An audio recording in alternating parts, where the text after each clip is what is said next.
Welcome everyone. Today we have a Dota Underlord item tier list guide. So we're going to touch on some of the great items in each of the tiers. I'll share some of my insights with item tricks, and lastly we'll look at the potential of combining items with different synergies and alliance. So let's get right into it. There are actually 5 tiers with items, so tier 1 up to tier 5. So the range of items will appear according to different round. I can search that up first, but from the back of my memory. So on the first round, you get tier 1 items only. On the 4th round, you will get tier 1 and tier 2 items. On the 8th round, so items appear every 4 rounds, keep that in mind. On the 8th round, you will get tier 3 and tier 2. Then it's tier 3 majority, then it's tier 3 and tier 4, followed by tier 4 majority, followed by tier 4 and tier 5, and then followed by tier 5. So the percentage goes around about 30% to 70%. So for example, on round 4 you get 30% tier 1 and 70% tier 2. I need to double check the rates first, and maybe I can add that into additional notes. So what should you look for tier 1 items? There are a few common ones that's really useful for any build. One is going to be Chainmail, one is going to be Gloves of Haste, the last one is going to be Void Storm. Chainmail works in the sense it reduces physical damage by about 16 to 20%. I don't know the exact numbers, but if it's anywhere similar to Dota 2 of the mechanics, they should reduce physical damage by about 20%. And this actually scales upwards. As you find a higher level unit with more HP, the better the item becomes. And if you play brownies or units with a lot of HP, this is really powerful.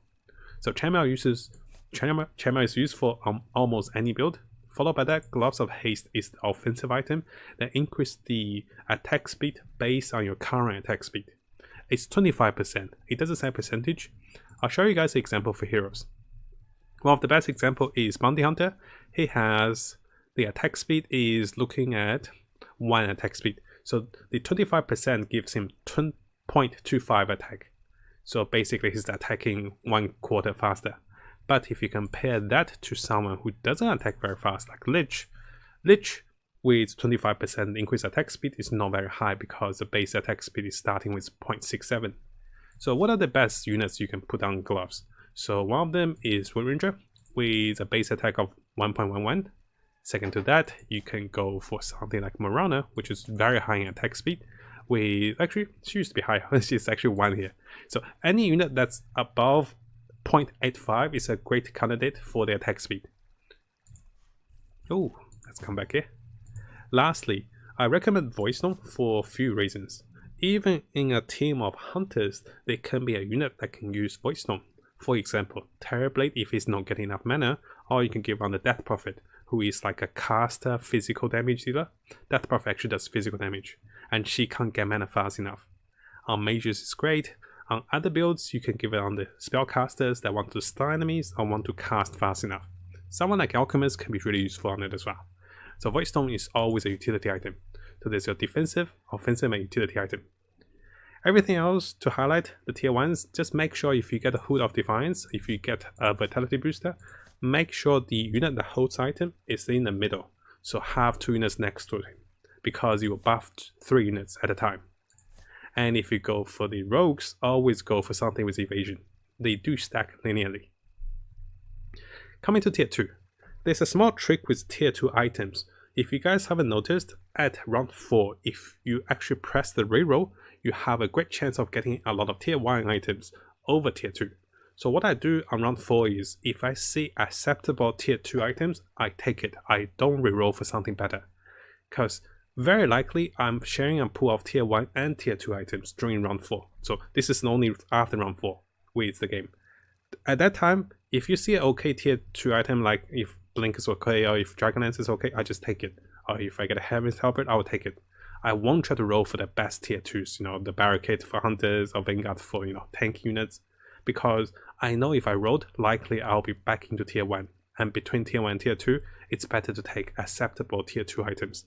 You see that in some of my games as well. So after that, you'll be getting tier 2 items for at least 3 consecutive chances. So that's round 4, round 8, and round 12. Round 12 being the lowest chance, while round 8 I believe have the highest chance, about 70 or even higher. Now, with tier 2 items, what you want to look for is, for hunters of course, you can try the barricade. Because it's invulnerable and it's immune to magic, well, it doesn't go away. For hunters and mages, this is one of the best items. It helps you reposition and pushes away enemies and forces them to come into a choke point. Allows you for focus fire, allows mages to cast spells better. And also make sure the tank you have, is tanking correctly. The downside of barricade is that you have to be right behind it. The projectiles has to go over barricade for you to enjoy the reduction of damage. But the reduction of damage is massive. For range units like hunters or even mage units or knights like Luna, they do 50% less damage to you, which is very good. This item is not good for tanky alliance like the brutes, the warriors, or the brownies, because you have melee units, you don't go behind the barricade, and you go to the front line. So if I was going for those builds, I won't use the barricade. Any other build, I'll consider the barricade. Even for the summoners, this can be useful. Because you have units like Lone Druid, Enchantress, and also, the Treant Protector, the Naturalist Prophet behind it. After barricade, the really good items on tier 2 actually. So the next item I want to recommend is Vanguard. Vanguard is actually one of my S tier items. Because the increased health is good, the block chance is what makes this item incredible. Around the time of, level 4, around the time of round 4 to round 12, the Vanguard actually blocks a tremendous amount of damage for enemies. And if you have additional tanky alliance like 3 warriors or 2 knights or 4 knights, Vanguard makes a unit almost unkillable. Combined with healers or something that regenerates your health with, say, ammo or N6 that heals, this item is incredible. Because the block damage is after defense reduction. Let's say if an enemy is hitting for 100, you reduce damage with armor by 20%, enemy hits for 80, then this item reduced by 60, so enemy hits for 20.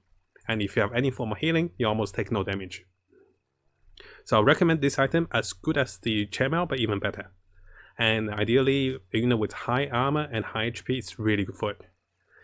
And if you have a choice between Chainmail and if a choice between Blademail or Vanguard, I always go for Vanguard. I don't think the 5 armor is even justifiable compared to the block chances. After that, if you go for any Heartless build, Desolator is a must-have. Because if you look at the synergies of the Heartless has, 2 Heartless gives you 4 minus armor, then 4 Heartless give you -9. Having a Desolator is as if you're getting a bonus Heartless alliance, and which is, you're getting 2 extra units on the board as if. Keep in mind, Desolator only hits 1 unit unless you have a multi-shot targeting system with something like Medusa, or if you have a Brute that is actually just hitting everyone once, because Brute's synergies allows you to hit everybody once to debuff them, so Desolator can be useful. And also, Desolator do stack. It doesn't stack on the same unit with the item. Let's say if I have a Jorunga with Desolator, she doesn't -5, -10 armor, but if I have 2 Desolator on 2 different targets, or 2 different units, the Desolator will stack up. That is why I want the Jorunga and say Windranger or Morana to take it. Because Vigilance hit the same unit as they cast a spell, this allows the Desolator to focus down 1 unit and kill them really fast. This is also a really good counter for the Spectre. As she runs in, she casts a spell, then all the Vigilance just kills her. This is also a great counter for Slug apparently. Once Slug gets the 3-star, he dies to Vigilance. We saw that in a hard way because we had a 3-star Slug. So Barricade, Vanguard, and Desolator sound the top tiers. Now, what are the above average tiers for me? Heaven's Helper is really good for Rogue, so just good in general. If you have a tanky team, or just any melee units can really use it. It can also work on the range unit, because when you attack, this is when you disarm enemies, but you don't really get the evasion out of it, because melee units can get the evasion as well. And because it has a long cooldown, so melee units have a slow attack speed, right? So it doesn't hurt them that much. And range unit, you also want some damage item on it. So Heaven's Helper and Stormhawk Cloak is the above average item for me. It's pretty situational for the Cloak, but if you have units that's stacking HP like the Storm Spirit, or units that's getting a lot of kills like the Juggernaut, you can definitely consider this one. If you don't foresee a lot of kills on your unit, this item won't be really useful. And if you compare it, how many kills do you need to get to, say, 100? Or how many kills do you need to get 750? Because Vitality Booster now gives 750, because it's 3 units. To get to 750, you will need 25 kills. Sorry, 25? Oh gosh, the brain. No, it's not 25, is it? It's 15. I was like, 25 times 5 is not right. Yeah, you need 15 kills at least to make this item the same as the tier 1 item. To be a tier 2, you need at least 25 kills. That's what I want to say. Now, we had a question with Desolator with Bristleback. The Desolator only works if you normal attack the enemy. It doesn't work if you're casting a spell on enemies. The Bristleback is actually casting a spell with the Bristle Spray, and the spells doesn't apply. The Medusa casts multi-shot, but that multi-shot is a normal attack. That's why the Medusa applies, the say Storm Spirit or Spirit Breakers, they don't apply. Spirit Breakers will charge in, that's a spell. And Bristleback will spray his spikes, and that's also a spell. Only normal attacks apply. After that, I'll touch on the tier 2 a little more because that's the most essential one, and also tier 3. After that, the next few is actually quicker.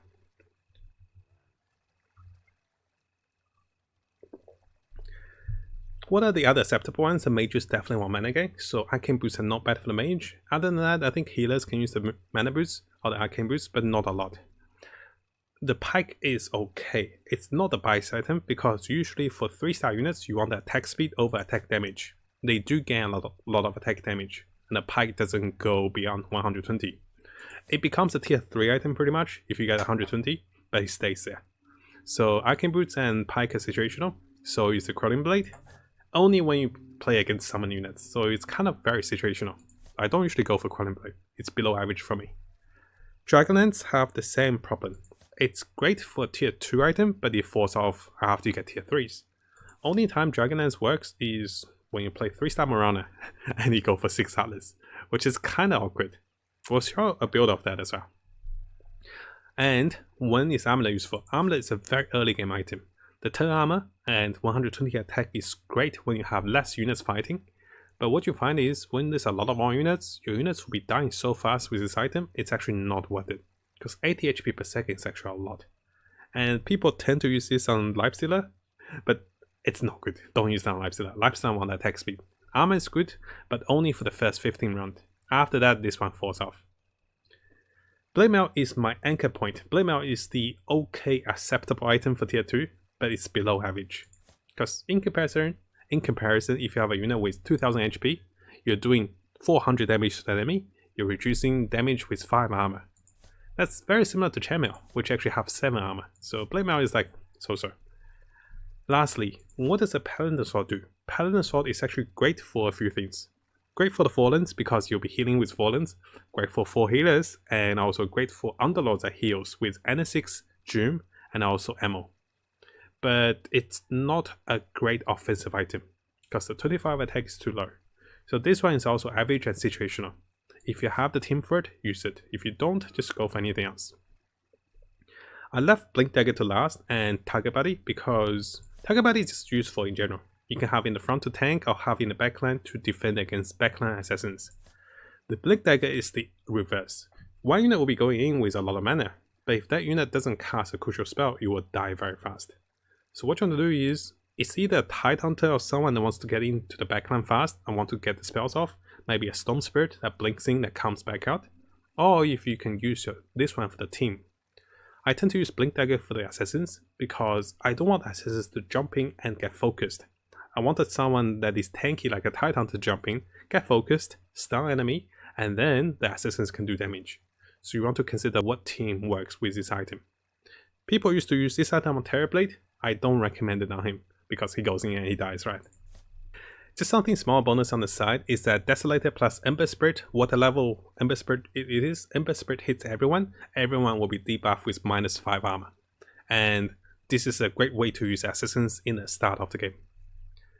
Coming to tier 3 items, you start to see tier 3 items after round 12, and usually there will be 12 rounds. So you get 3 chances or even 4 chances to see tier 3 items.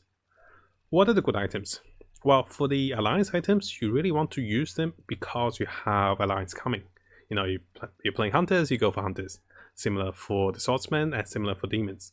For Demons, you also want to go N6 as well. After that, it's a Brute item. So those 4 are quite situational, and if you play those, they're good. If you don't, they're useless. Now let's look at some items that's generally good for us. Usurper is definitely one. It's offensive with Mannequin and also defensive with the Cyclone. Now, people don't realize is how powerful this one is.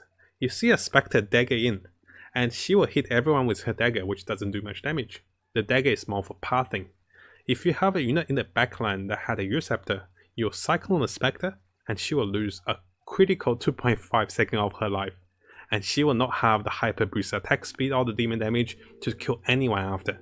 So this is a great Spectre counter. You can also have it on anybody in the backline for quicker cast. So I recommend this one if you see enemies with Spectres. And if you position correctly, that can destroy someone's game. And after that, Necronomicon.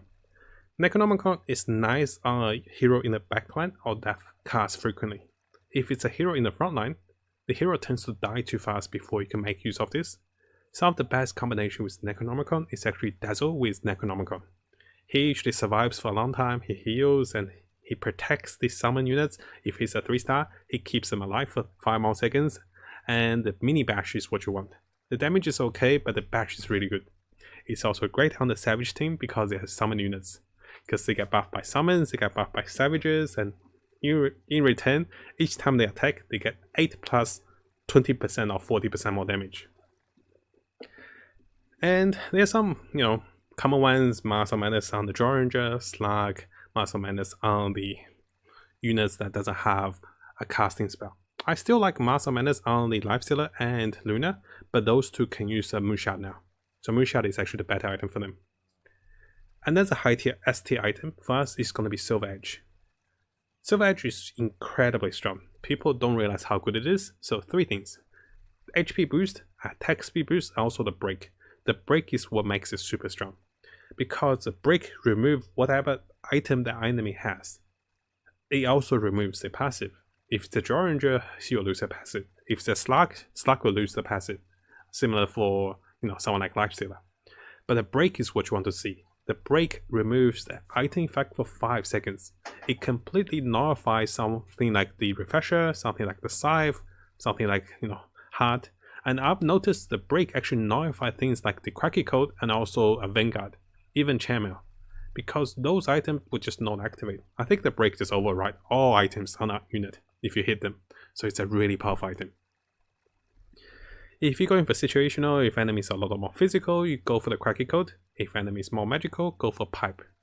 And similarly, I don't think we need to touch much on Octarine Core because Octarine Essence, it's great with cooldown reduction, but you want a unit that can make a change because tier 3, there's so many good items.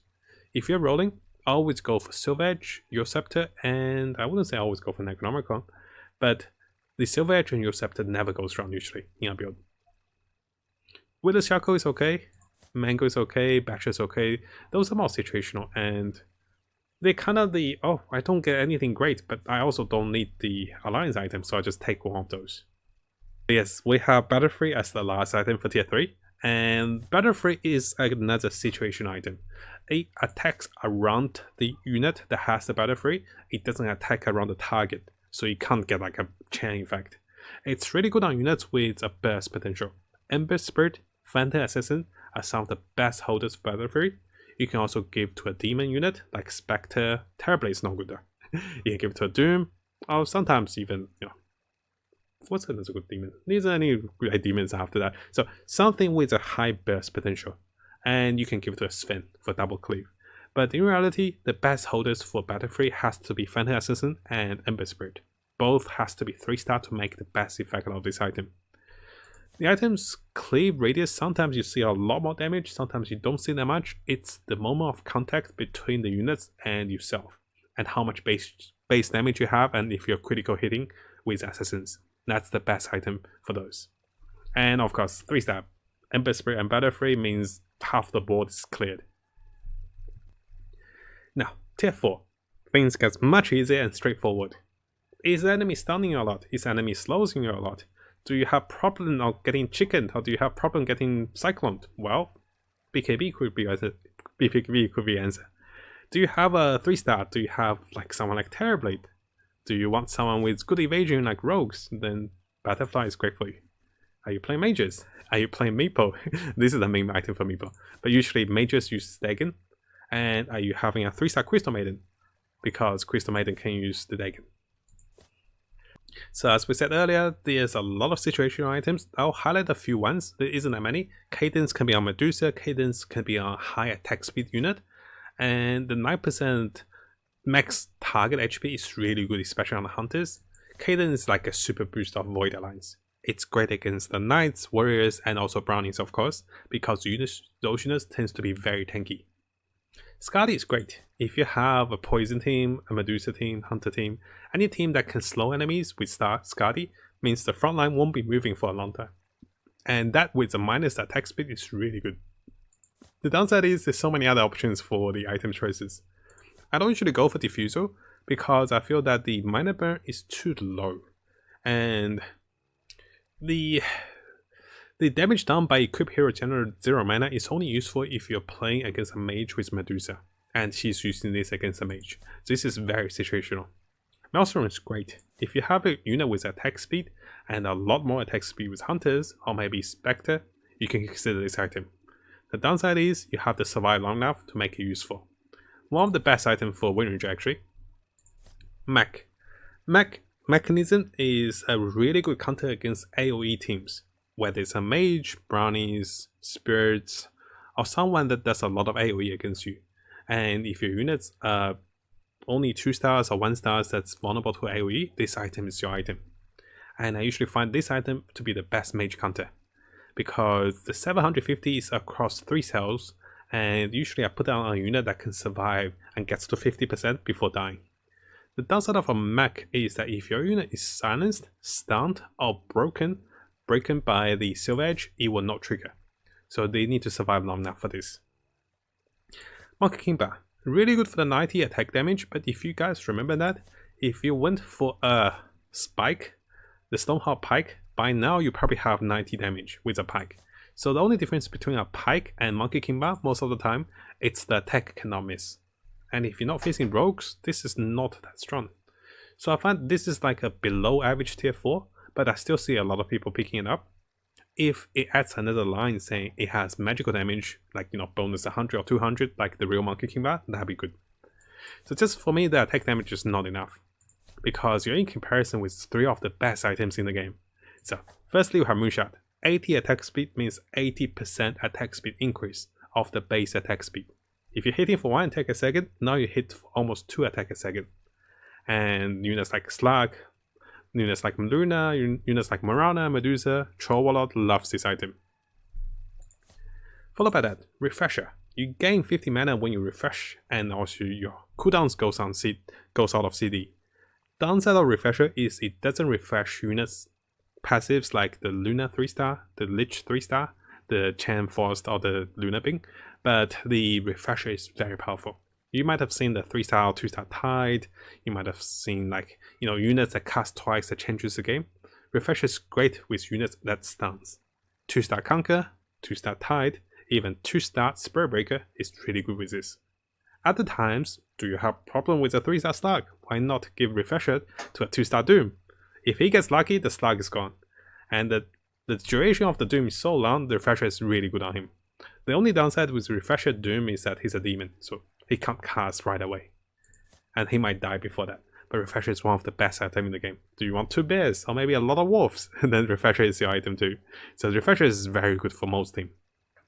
And especially good for mages, of course.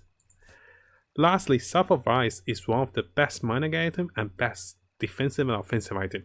Similar to how your Scepter counters Spectre, this one counters Spectre even more.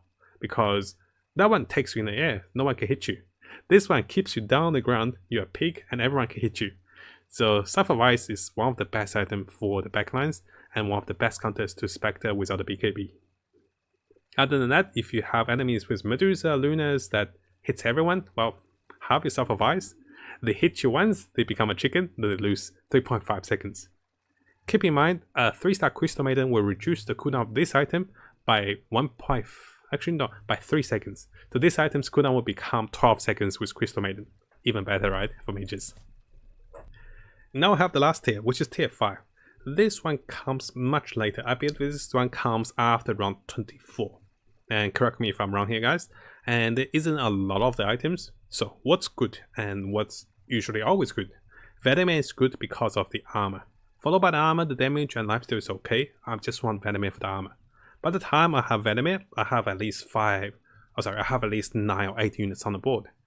The armor that's shared between all my units means my units are about 15 or 16% resilience to physical damage, which is really good. That's why it was nerfed to tier 5, right? So this one's always good if you're facing physical team. If you're facing a mage team, don't pick up Silver's Guard. This is for the physical team. Mage actually gains mana if you damage them by 250. So Silver's Guard is great against physical teams or melee units like brutes or brownies, but not good against mages. You're actually doing yourself a harm with this. So what do you do with mages? Well, with mages you consider Bloodthorn, which is always a good item. The Bloodthorn is not just for the damage, but also for the silence, and after the silence, everyone that hits this target will be critting for 140%. If you had assassins, and if you're critting, you also reduce enemy healing by 75 or 100%. So, best item for me to select usually is going to be Bloodthorn, Silver's Guard, and Vladimir in almost whatever situation. After that, it's utility item like Veteran of the Tyrant that I need to make sure my units survive the assassins or the mages, or items like the Horn of the Alpha if you have the savage units. If you have summoners or savage units, I can use those, because the summoner unit will be considered as benefiting from both summoner and savages. Lastly, the 3 item I don't usually pick. Divine Reaper is too risky. You might be losing because of random RNG positioning, and this item goes to the opponent. 330 attack damage is good, don't get me wrong, but there can be, 6 Swordsman Alliance that gives over 900 damage because you're next to enemies. So this item is great, but if you compare Divine Reaper's damage on Luna 3-star and Moonshot on 3-star Luna, it's actually better with Moonshot, I feel. So this item is like the all-in. I got nothing, but I have units that can do multiple shots or multiple targeting, then I go for this item. And sometimes just go for the main Moffat, but it's a bit risky. Heart and Satanic are quite weak because they're susceptible to a lot of things. We said earlier, a tier 3 item like the Silver Edge just destroyed this item. It puts it off, you lose 1500 HP, you don't get the regen. And for Satanic, you don't even get anything. You don't get lifesteal, you don't get the trigger. So those two are very vulnerable. And those are the lowest tier 5 for me. I rarely go for those, because you can be stunned, you can be slowed, you can be hexed, you can be reduction to healing, and you can be silenced. You can be broken. So those items are very vulnerable. And there's one more I haven't touched on, is Radiance. I find Radiance to be a really good item on the melee frontline unit that can survive for at least 10 seconds into the fight. 60 damage is okay, especially for brownies or warriors, but the 17% miss is great. Sometimes assassins jump in, if they miss twice or 3 times they die. So Radiance is a really good counter for a lot of the melee units or enemies with physical damage. People do underestimate the power of the Radiance, and sometimes with a 3-star purge it's actually really powerful. So that kind of summarizes most of the items. Some things I might have not touched on is Mango Tree gives 100 HP, 50 mana. Octarian Core is really good on things like 3-star Beastmaster, maybe a 3-star Bristleback if you need the damage. So there's a few things I might have missed, but let me know guys in the comments what you think about it. So this kind of is trying to explain all the items instead of trying to make them into a tier list, but I did emphasize on some of the items I really liked. So let me know what you think. Thank you for watching guys.